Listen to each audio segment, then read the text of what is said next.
उठी चलीगले Iran minister शांति चुक्ति पूर्वर बोधवे गोटे अशांत परिवेश देखा मिली। ईरान अमेरिका जो शांति चुक्ति जो आलोचना चली तार निष्कर्ष बाहर पूर्वर गोटे महाड्रामा देखा मिली।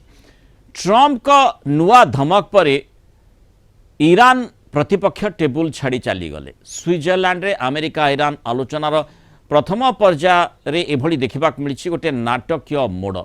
ट्रंप धमक दे कही हिजबुल्ला को समर्थन बंद कले ईरान उपरे नूतन सामरिक कार्यानुष्ठान हेबो।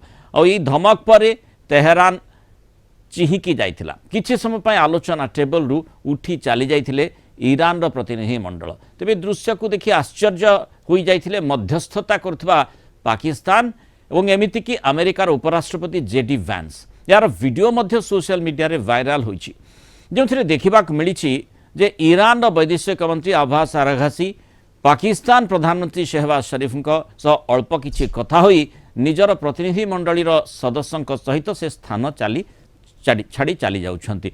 ए प्रकार स्थिति कहीं उत्पन्न हला जेतेबेले आशा करा जाउछि कारण गोटे पटे ए प्रकार चित्र देखिबाक मिलिछि अन्य पटे